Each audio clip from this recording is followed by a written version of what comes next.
مغل سلطنت کا آغاز۔ مغل سلطنت کی بنیاد 1526 میں بابر نے رکھی، جو تیمور اور چنگیز خان کی نسل سے تھا۔ یہ سلطنت ہندوستان کی ایک عظیم سلطنت تھی اور تقریباً 331 سال یعنی 1857 سے لے کر 1526 تک قائم رہی۔ بابر 1526 سے 1530۔ بابر نے پانی پت کی پہلی جنگ 1526 میں دہلی کے سلطان ابراہیم لودھی کو شکست دی اور مغل سلطنت کی بنیاد رکھی۔ وہ فارسی ادب، شاعری اور باغبانی کا شوقین تھا۔ اس نے ہندوستان میں مغل طرز حکمرانی اور ثقافت کی بنیاد ڈالی۔ اس کی مشہور تصنیف تذکِ بابری یعنی بابر نامہ ہے۔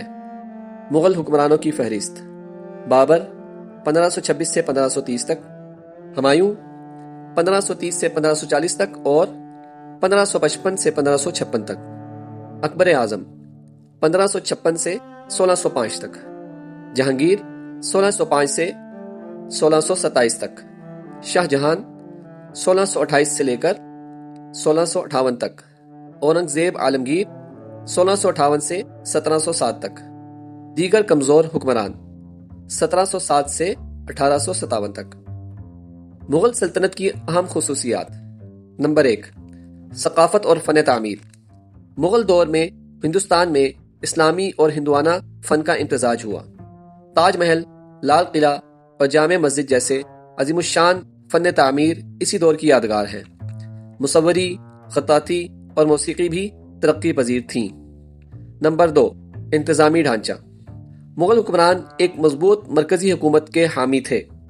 اکبر نے دین الہی کا نظریہ پیش کیا اور مذہبی ہم آہنگی کو فروغ دیا۔ زمین کے نظام اور محصولات کی وصولی کے لیے بہترین انتظام بنایا۔ نمبر 3، معیشت۔ مغل سلطنت کی معیشت زرعی تھی، لیکن تجارت بھی اہم تھی۔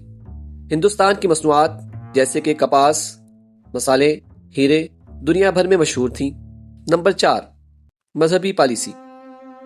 اکبر نے مذہبی رواداری اپنائی، لیکن اورنگزیب کے دور میں زیادہ سختی دیکھنے کو ملی۔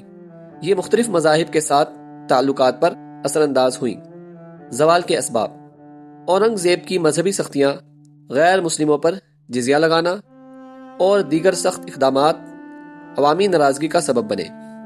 کمزور حکمران: اورنگزیب کے بعد آنے والے حکمران نااہل تھے۔ مرہٹوں، سکھوں اور دیگر ریاستوں کا عروج۔ یہ مقامی طاقتیں مغلوں کی کمزوری سے فائدہ اٹھا کر طاقتور ہو گئیں۔ برطانوی ایسٹ انڈیا کمپنی۔ 1857 کی جنگ آزادی کے بعد برطانوی حکومت نے مغل سلطنت کا خاتمہ کر دیا اور بہادر شاہ ظفر کو رنگون جلاوطن کر دیا۔